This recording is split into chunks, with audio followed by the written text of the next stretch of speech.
Hello students, मैं हूं निवेश और ये है मेरा यूट्यूब चैनल भौतिक विज्ञान। अगर आपने अभी तक इस चैनल को लाइक नहीं किया है या सब्सक्राइब नहीं किया है तो इसको लाइक कीजिए, सब्सक्राइब कीजिए और ज़्यादा से ज़्यादा शेयर भी कीजिए स्टूडेंट्स। तो आज हम पढ़ने वाले हैं हमारा नया टॉपिक जिसका नाम है व्हीटस्टोन्स ब्रिज। अगर आपने वो टॉपिक पढ़ना है तो उससे पहले आपको किरचॉफ का फर्स्ट लॉ और किरचॉफ के जो सेकंड लॉज हैं दोनों आपको पढ़ने होंगे। इनका लिंक आपको मैं डिस्क्रिप्शन में दे दूंगा या फिर सजेस्टेड वीडियोस में मैं इनको डाल दूंगा, वहाँ पर जाकर आप इनको देख सकते हैं। और अगर आपने अभी तक बेल आइकन का बटन नहीं दबाया है तो रेगुलर अपडेट्स पाने के लिए बेल आइकन का बटन इस वीडियो को स्टार्ट करने से पहले दबा दीजिए। आइए स्टार्ट करते हैं आज का टॉपिक व्हीटस्टोन ब्रिज। तो आइए स्टार्ट करते हैं व्हीटस्टोन ब्रिज। सबसे पहले आपको पता होना चाहिए कि व्हीटस्टोन ब्रिज का जो फंक्शन होता है वो क्या होता है। तो Wheatstone bridge is used to measure the value of unknown resistance of any conductor. अब कंडक्टर आपका वायर हो सकता है या कुछ भी हो सकता है, तो किसी अननोन रेजिस्टेंस को मेजर करने के लिए हम यूज करते हैं व्हीटस्टोन ब्रिज। हम इसको सीखेंगे दो पार्ट्स में, construction and working. Construction and working, पहले स्टार्ट करते हैं कंस्ट्रक्शन। तो मैं आपको बता दूं कि जो व्हीटस्टोन ब्रिज हमारा होता है उसमें चार हमारे पास रेजिस्टेंसेज होते हैं जो क्वाड्रिलेटरल की फॉर्म में ज्वाइन होते हैं। तो क्वाड्रिलेटरल की फॉर्म में ज्वाइन कर देते हैं चार रेजिस्टेंसेज को। देखिए, पहला रेजिस्टेंस ये रहा, दूसरा रेजिस्टेंस ये रहा, तीसरा रेजिस्टेंस ये रहा और लास्ट रेजिस्टेंस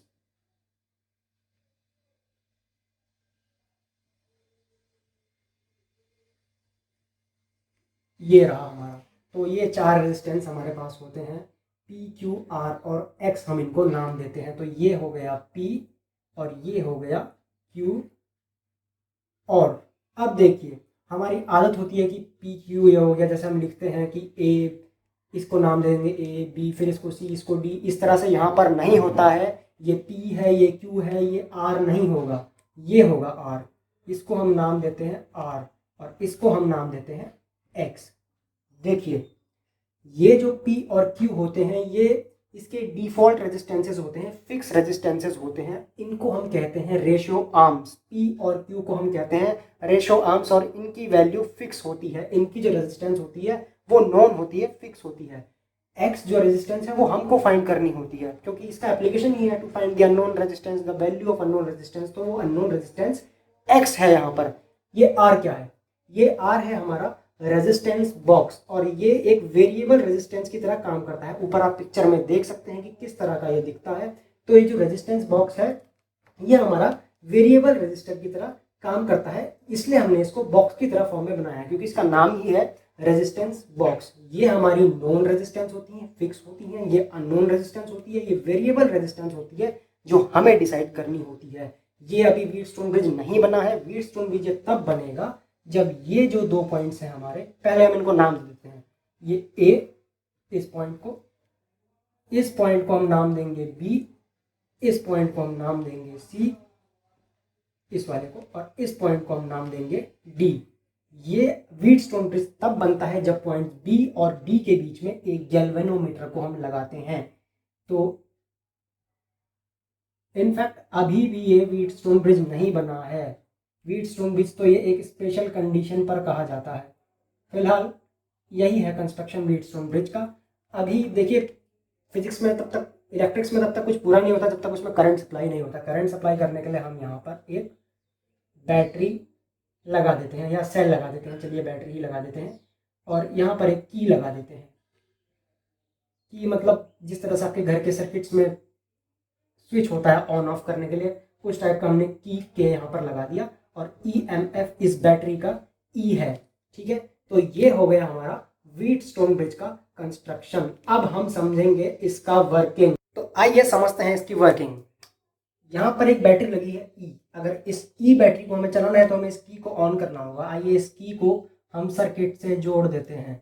आप ऐसा करेंगे नहीं, दिखाएंगे नहीं आप जोड़ते हुए, मैं आपको दिखा रहा हूँ कि हमने इसको सर्किट से जोड़ दिया है। यहाँ पर हमने इसको जोड़ दिया है तो यहाँ पर एक करंट फ्लो करना शुरू हो जाएगा सर्किट में। करंट फ्लो होना शुरू हो जाएगा सर्किट में। मान लेते हैं कि वो जो करंट फ्लो हो रहा है वो आई है, आई वो करंट है। अब देखिए, किरचॉफ का जो लॉ है, किरचॉफ के लॉज हैं, मैंने आपको बता रखा है जब हमने लूप लॉ पढ़ा था कि जितना करंट आप निकालेंगे उतना आपको वापस भी करना है। आपने इस बैटरी से आई करंट निकाला, आपको यहाँ आई वापस भी करना है, इस बात को आप याद रखेंगे। तो देखिए अब हम क्या करेंगे। सर सामने से हट जाओ, दिख नहीं रहा है। हाँ ठीक है सॉरी। तो हम क्या करेंगे, देखिए आई करंट यहाँ से निकला, ये जो पी रजिस्टर है, जो हमारा नोन रेजिस्टेंस है, वहां से हमने I1 करंट चला दिया, और जो हमारा रेजिस्टेंस बॉक्स का रेजिस्टेंस है वहां से हमने I2 करंट चला दिया। ठीक है, अब देखिए यहां से हमने जो करंट चलाया है, पहली बात तो जैसे ही करंट यहाँ पर पहुंचेगा इसका डिवीजन हो जाएगा। किरचॉफ का फर्स्ट लॉ आपको पता है, तो यहाँ से, अगर आपको नहीं पता है तो मैं सजेस्टेड वीडियोस में डाल चुका हूँ, आप देख लेंगे। तो यहाँ पर जैसे ये करंट पहुंचेगा, I1 जो करंट है ये यहाँ पर पहुंचा चलते चलते, अब इसके पास दो रास्ते हैं तो ये बट जाएगा दो रास्तों में। तो यहाँ पर मान लेते हैं हमारा I3 गया, यहाँ पर हमारा I3 गया, तो यहाँ कितना करंट जाएगा, सीधी सी बात है, यहाँ जो करंट जाएगा वो होगा, हम उसको चलिए I4 मान लेते हैं। तो यहाँ पर जो करंट जाएगा, ये जो रेजिस्टेंस है इसको हम यहाँ पर लिख रहे हैं Q, तो यहाँ जो करंट जाएगा वो होगा I4, और उस I4 की जो वैल्यू होगी वो क्या होगी बताइए, इस I1 में से माइनस इस I3 को करेंगे तो ये होगी उसकी वैल्यू I1 माइनस I3, तो ये वैल्यू हो जाएगी इस I4 की। आप चाहें तो इसको I4 ना लिखें, चलिए नहीं लिखते हैं इसको I4, तो ये जो वैल्यू हो जाएगी यहाँ पर जो करंट फ्लो होगा I1 माइनस I3। अब देखिए ये I1 माइनस I3 हो गया। अब हम यहाँ की बात करते हैं, यहाँ I1 करंट गया, यहाँ I1 माइनस I3 गया, यहाँ की हम बात करते हैं, यहाँ I2 करंट गया। जैसे ही यहाँ पर ये I2 करंट पहुंचा, होने को इसके दो पार्ट्स होने चाहिए थे, लेकिन हमने माना है कि जो पॉइंट बी है वो हाइयर पोटेंशियल पर है, हम ये मान रहे हैं, तो ये करंट इधर को फ्लो नहीं होगा। करंट यहाँ से I3 आएगा और यहाँ से I2 आएगा, और यहाँ पर जो करंट फ्लो होगा इस वाली ब्रांच में, एक्स रेजिस्टेंस वाली ब्रांच में, वो क्या होगा, वो I2 प्लस I3 होगा। किरचॉफ के फर्स्ट लॉ से यहाँ पर जो करंट फ्लो होगा वो क्या होगा बताइए, I2 प्लस I3। अब जो करंट यहाँ फ्लो हो रहा है वो I2 है, यहाँ I1 है, यहाँ I1 माइनस I3 है, यहाँ I2 प्लस I3 है, और यहाँ पर I3 है। अब जैसे ही यहाँ पर ये करंट पहुंचेगा, यहाँ पर इस पॉइंट पर A B, इस पॉइंट C पर जब ये करंट पहुंचेगा तो ये करंट टोटल कितना होगा, यहाँ से आ रहा है I2 प्लस I3, और यहाँ से आ रहा है I1 माइनस I3 प्लस I1 माइनस I3, तो I3 से I3 कैंसिल हो गया, और यहाँ पर जो करंट हमारा बचेगा वो होगा I1 प्लस I2 के। और ये जो करंट है I, यहाँ पर अगर हम इस पॉइंट को देखें तो टोटल करंट I क्या था, I1 प्लस I2 ही तो टोटल करंट I है, यानी I is equal to I1 plus I2। दो पार्ट्स में I जाकर जब बटा था हमने उसको I1 और I2 कहा था, तो यानी I1 plus I2 is equal to I के ही बराबर है। तो जैसा मैंने आपको कहा था, जितना करंट आप सर्किट में निकालेंगे बैटरी से, उतना आपको वापस भी करना होगा। तो कुल मिलाकर करंट I वापस इस बैटरी में चला जाएगा। सिंपल, ये था। हमें इसका जो साइन कन्वेंशन है उसको हम यहाँ पर यूज करेंगे नीचे। हम सॉरी, साइन कन्वेंशन हम इसका बाद में यूज करेंगे, पहले हम इसको एक सिंपल मेथड से प्रूफ करेंगे इस कंडीशन को। इसका प्रिंसिपल हम लाएंगे, वही इसकी वर्किंग होगी। देखिए मैंने आपको बोला था व्हीट स्टोन ब्रिज अभी तक भी ये नहीं बना है। इसकी स्पेशल कंडीशन होती है कि जब पॉइंट्स बी और पॉइंट बी और डी के बीच में जब कोई करंट फ्लो नहीं होता है, तभी हम उसको व्हीट स्टोन ब्रिज कहते हैं। यानी इस पॉइंट बी और पॉइंट डी के बीच में कोई जो करंट है वो फ्लो नहीं होगा। करंट कब फ्लो होता है, करंट तब फ्लो होता है जब पोटेंशियल डिफरेंस होता है। यहाँ पर कोई करंट फ्लो नहीं होगा, यानी पोटेंशियल डिफरेंस इन दोनों पॉइंट्स के बीच में, पॉइंट बी और डी के बीच में नहीं होगा। कोई potential difference in point B और डी के बीच में नहीं होगा स्टूडेंट्स। अब देखिए मैंने आपको कहा यहाँ I1 गया, यहाँ I2 गया। अब हम क्या करेंगे, देखिए तो जैसा कि हमें पता है कि ये जो पॉइंट A है ये हायर पोटेंशियल में है, ये लोअर पोटेंशियल में है। तो ये जो पॉइंट A है ये हायर पोटेंशियल में होगा B से, यानी हम कह सकते हैं VA minus VB। VA minus VB is equal to, V is equal to क्या होता है, IR होता है। ओम्स लॉ से हमें पता है कि, शायद आपको दिख ना रहा हो, तो ओम्स लॉ से हमें पता है कि V इज इक्वल टू होता है IR। तो VA minus VB is equal to I current यहाँ पर क्या है बताइए, I1 करंट है, और R रेजिस्टेंस यहाँ पर P है। तो ये हो जाएगी हमारी इक्वेशन नंबर 1। सिमिलरली अब यहाँ पर देखेंगे कि B और C में से हायर पोटेंशियल B का है C से, तो ये हम कहेंगे VB minus VC is equal to कितना करंट है, I1 माइनस I3। यहाँ पर कितना करंट है ये देखिए,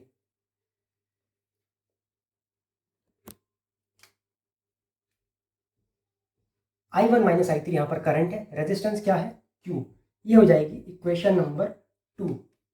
अब देखिए यहाँ पर VA और VD में से हायर पोटेंशियल A का है, ये हो जाएगा VA minus VD is equal to, यहाँ पर रेजिस्टेंस करंट है I2 और रेजिस्टेंस है R, तो ये हो जाएगी इक्वेशन 3। फोर्थ इक्वेशन होगी हमारी VD minus VC, VD minus VC is equal to, ये देखिए यहाँ पर जो करंट है यहाँ पर वो कितना है I2 प्लस I3, तो यहाँ पर आ जाएगा हमारा I2 प्लस I3 और जो रेजिस्टेंस है हमारा वो X है, तो ये हो जाएगा इक्वेशन नंबर 4। थोड़ा सा एक्सप्लेनेशन यहाँ पर है, मैंने आपको कहा था पॉइंट बी और जो डी है वो सेम पोटेंशियल्स पर होते हैं, उनमें कोई पोटेंशियल डिफरेंस नहीं होता है, कोई करंट फ्लो नहीं होता है। इसका रीजन ये है कि हम इस आर रेजिस्टेंस को ऐसे एडजस्ट करते हैं कि यहाँ पर बी और डी पॉइंट्स के बीच में कोई भी करंट हमारा फ्लो ना हो।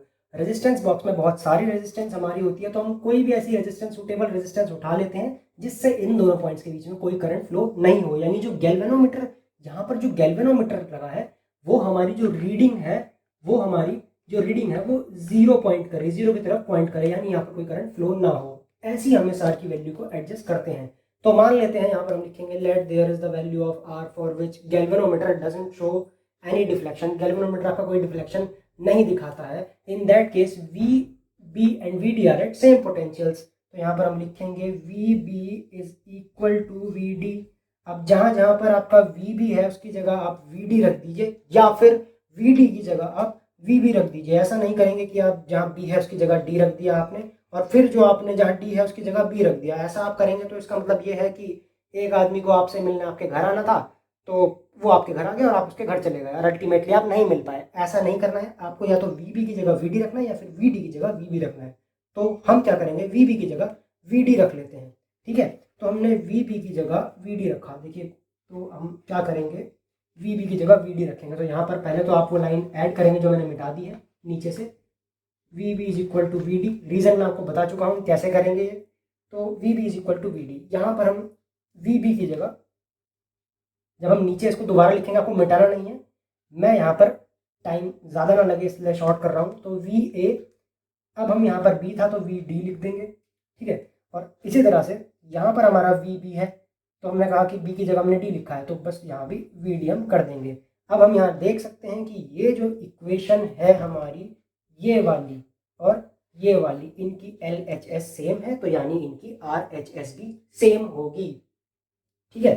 तो अब हम कह सकते हैं कि इनकी एल एच एस और आर एच एस सेम है, तो ये आपस में ये वाले जो दो हैं ये सेम होंगे। तो यहाँ से हम कह सकते हैं कि आप लिख लेंगे नीचे, आप जब ये लिखेंगे तो उसके बाद आप इक्वेशन बनाएंगे, तो ये इक्वेशन अपने आप अल्टीमेटली, इसको आप 5 कह देंगे, इसको 6 कह देंगे, वहाँ पर आप लिखेंगे फ्रॉम इक्वेशन जो भी आपकी बनेगी 5 6, ठीक है। तो क्या बनेगी, उससे हमें क्या पता लगेगा, I1P इज इक्वल टू, बताइए किसका इक्वल होगा, इक्वेशन नंबर हमारी जो ये है I2RK, तो ये हो जाएगा इसके इक्वल। और दूसरी बात आपको क्या पता चलेगी बताइए, दूसरी बात आपको ये पता चलेगी कि ये टर्म्स भी हमारी इक्वल हैं। I1 माइनस I3 is equal to, into Q भी है वहाँ पर, is equal to I2 plus I3 into हमारा X। अब देखिए ध्यान से, मैंने आपको एक बात बताई थी कि जो हमारे पॉइंट बी और डी हैं, जब हम रेजिस्टेंस की वैल्यू को ऐसे एडजस्ट करेंगे कि उनके बीच में करंट फ्लो नहीं हो रहा है, तो ये जो पॉइंट बी और डी हमारे हैं ये सेम पोटेंशियल्स पर होंगे। सेम पोटेंशियल्स पर होंगे तो कोई करंट, ये जो I3 है एक्चुअल में यहाँ पर फ्लो हो ही नहीं रहा है, क्योंकि गैल्वेनोमीटर तो जीरो डिफ्लेक्शन दिखा रहा है, यानी ये I3 का कोई अस्तित्व यहाँ पर है ही नहीं। हम यहाँ से I3 को जीरो रखेंगे तो I3 हट जाएगा, अल्टीमेटली हमारे पास जो बचेगा वो क्या होगा, देखिए क्या होगा, I1Q is equal to I2X। तो अल्टीमेटली हमारे पास जो बचेगा वो होगा, इक्वेशंस को लिख कर हमारे पास बचेगा I1Q is equal to I2X। तो ये हमारे पास लास्ट में दो इक्वेशंस आ जाएंगी। अब देखिए क्या करेंगे, हम क्या करेंगे कि इन दोनों इक्वेशंस को, मान लीजिए हमारी 5 6 के बाद ये इक्वेशन आपकी, अब मैं इनको ए भी मान रहा हूँ, आपकी जो भी आई हो आप लिख लेंगे, ठीक है। तो यहाँ पर स्पेस नहीं बचा है, तो मैं इसको यहाँ पर आपको दिखा रहा हूँ। हम यहाँ लिखेंगे from equation A and B. आप देख सकते हैं ये जो इक्वेशन है यहाँ पर I1 आ रहा है, यहाँ भी I1 आ रहा है, तो हम इसको अगर अपॉन में रखेंगे तो ये टर्म्स आपस में कैंसिल हो जाएगी। तो हम लिखेंगे equation A upon equation B, और that will imply I1P is equal to I2 बोलिए R upon I1Q upon I2X। छोटा है जरूर दिखने में, लेकिन मैं आपको बता रहा हूँ I1P is equal to I2 upon I1P upon I1Q is equal to I2R upon I2X।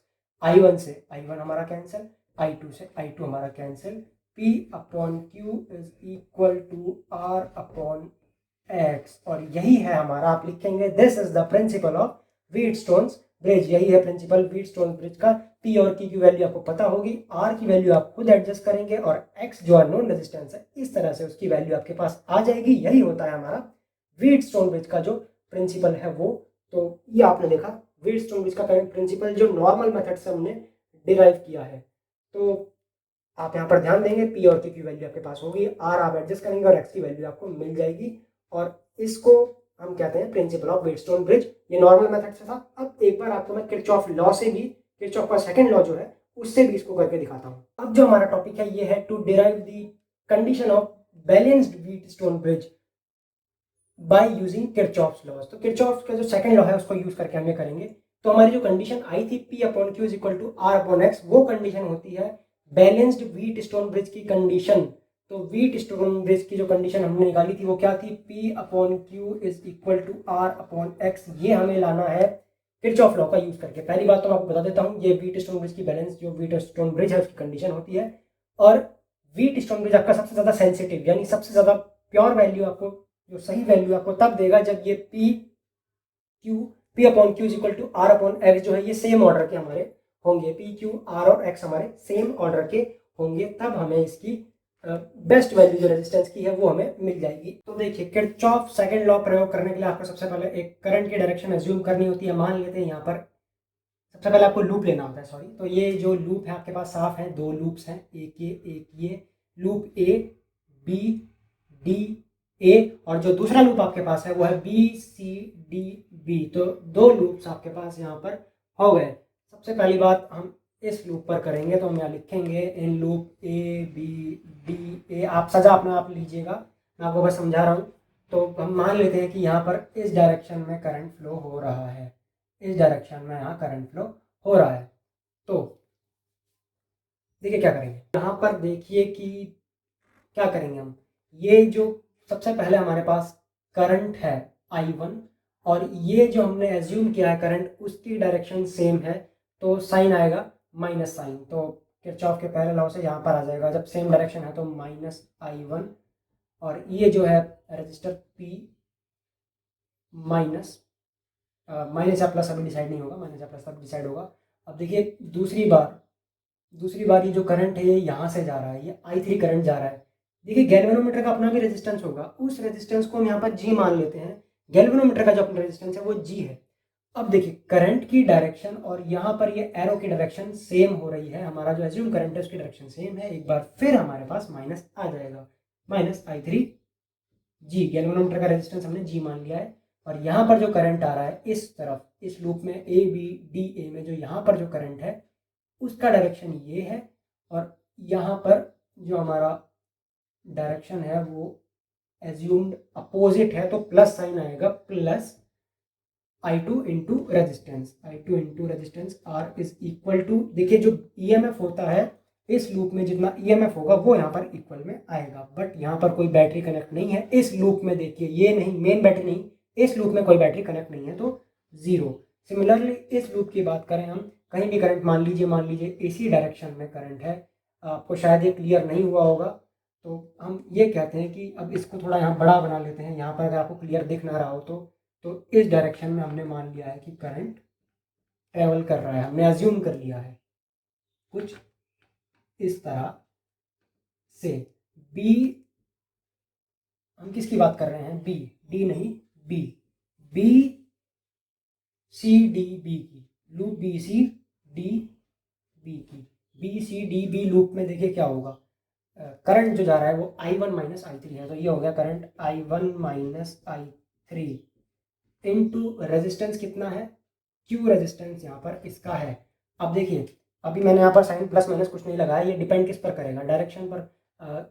इस एरो की डायरेक्शन ये रही, और अगर हम यहाँ पर डायरेक्शन देखें करंट की, तो ये और ये दोनों सेम डायरेक्शन में है, सेम डायरेक्शन में होने का मतलब माइनस साइन, तो यहाँ पर आ जाएगा माइनस साइन। अब हम बात करेंगे जो दूसरा रजिस्टर यहाँ पर आ रहा है, दूसरा रजिस्टर यहाँ पर देखिए कौन सा आ रहा है, एक्स आ रहा है। अब हम देखेंगे एक्स में करंट यहाँ पर जो हमने माना है वो इधर को आ रहा है इस तरफ, और यहाँ पर जो हम मान रहे हैं वो इस डायरेक्शन में हमने करंट माना है, अपोजिट डायरेक्शन में आ रहा है। यहाँ पर आप देखिए ये इस डायरेक्शन में और ये अपोजिट डायरेक्शन में आ रहा है, तो प्लस आएगा, अपोजिट डायरेक्शन है उसकी है तो प्लस आता है, प्लस रेजिस्टेंस इनटू करंट, तो करंट कितना है I2 plus I3 into resistance x। और यहाँ पर अब लास्ट देखिए ये लूप, ये जो कॉमन, ये जो एरिया ये कॉमन है दोनों लूप्स में, तो इसको भी हम लेंगे, ये हो जाएगा। अब ये जो डायरेक्शन है एरो की ये यहाँ पर है, और यहाँ पर हम अगर इसको कम्प्लीटली देखें इस तरफ से, तो ये जो डायरेक्शन है ये यहाँ पर आ रही है, अपोजिट डायरेक्शन आ रही है, तो ये हो जाएगा प्लस, अपोजिट डायरेक्शन तो plus I3 into G is equal to 0। अब हम यहाँ पर वही लाइन ऐड करेंगे कि we set the resistance of R in such a way that B and D are at same potentials and no current flows through galvanometer. तो galvanometer पर deflection कब नहीं दिखाएगा, जब कोई करंट यहाँ पर फ्लो नहीं होगा इन दोनों के बीच में, यानी V और B जब हमारे VB और VD जब हमारे, यानी पॉइंट्स B और D जब हमारे सेम पोटेंशियल्स पर हैं, VB और VD का पोटेंशियल सेम होगा तो उसके पीछे कोई करंट फ्लो नहीं होगा। करंट फ्लो नहीं होगा तो I3 की वैल्यू 0 हो जाएगी, वो लाइन हम यहाँ पर लिखेंगे, hence I3 is equal to 0। तो ये हो जाएगा माइनस I1Q प्लस I2X, और I3 तो 0 हो ही गया तो अल्टीमेटली 0। तो ये हमारे पास अब दो इक्वेशंस आ गई हैं, तो इसको हम पहले इक्वेशन 1 मान लेंगे, इसको इक्वेशन 2, और ये हमारी इक्वेशन नंबर 4 होगी, क्योंकि पहले हम इसको भी तो सॉल्व करेंगे। तो ये इक्वेशन नंबर हम 4 मान लेते हैं, 3 मैं लिखना भूल गया हूँ, मैं लिख रहा हूँ, आप पहले 3 लिखेंगे या आप किसी को भी पहले लिख सकते हैं, कोई फर्क नहीं पड़ता। चलिए उससे इसको 3 मान लीजिए। चलिए, और अब यहाँ पर देखिए मैंने बोला आपको I3 की वैल्यू 0 है, तो ये हो जाएगा माइनस I1P, और ये value 0 plus I2 into R equal to 0, equation 4। देखिए हम ये भी तो कह सकते हैं कि अगर हम इसको यहाँ भेज देते हैं इस तरफ, तो ये हो जाएगा I2X is equal to I1Q, इसको आप कह दीजिए इक्वेशन 5, और इसको आप कह सकते हैं I2R is equal to I1P, equation number 6। अब आप कहेंगे कि इक्वेशन 5 अपॉन इक्वेशन 6 सिमिलरली यहाँ पर, क्योंकि ये देख सकते हैं हम डायरेक्टली कट जाएंगे, ये अपॉन में है तो ये आ जाएगा I2 अपॉन I2 होगा, तो ये आप सिंपल सी बात है जानते ही हैं, आप 12th के स्टूडेंट्स हैं, तो मैं इसको डायरेक्टली लिख रहा हूँ कि ये आ जाएगा हमारा ये। तो हमारा, अब आप बोलेंगे तो P upon Q is equal to R upon X था, तो यार इसको इन्वर्स करके आप लिखेंगे तो ये वही तो आएगा, इसको इम्प्लाई आप कर सकते हैं, P upon Q is equal to R upon X। तो अल्टीमेटली यही है आपकी condition of balanced Wheatstone bridge. तो ये आ गई हमारी बैलेंस्ड व्हीट स्टोन ब्रिज की condition, P upon Q is equal to R upon X। और हमारे जो P, Q, R और X की वैल्यू है, अगर वो सेम ऑर्डर की होती है तो हम कहेंगे कि wheat stone bridge most sensitive condition में है हमारा। तो ये था हमारा व्हीट स्टोन ब्रिज का आज का टॉपिक। आज का वीडियो अगर आपको पसंद आया हो, टॉपिक आपको समझ में आया हो, तो इस वीडियो को लाइक ज़रूर कीजिएगा, इस चैनल को सब्सक्राइब भी कीजिएगा, और ज़्यादा से ज़्यादा इसको शेयर भी कीजिएगा। अगर आपको नोट्स चाहिए, न्यूमेरिकल्स चाहिए, तो हमारा जो टेलीग्राम ग्रुप है उसको आप ज़रूर ज्वाइन कीजिए। वहाँ पर आपको नोट्स, न्यूमेरिकल्स और आपकी फिजिक्स की और भी जो प्रॉब्लम्स है वो हम सॉल्व करने की कोशिश करेंगे। अगर आप वीडियो को डिसलाइक कर रहे हैं तो आप हमें कमेंट्स में बताइए कि आप उसको डिसलाइक क्यों कर रहे हैं, क्या रीज़न है उसको डिसलाइक करने का, जिससे वो गलती हम आने वाली वीडियोज़ में रिपीट ना करें। ये चैनल देखने के लिए आपका बहुत बहुत धन्यवाद स्टूडेंट्स।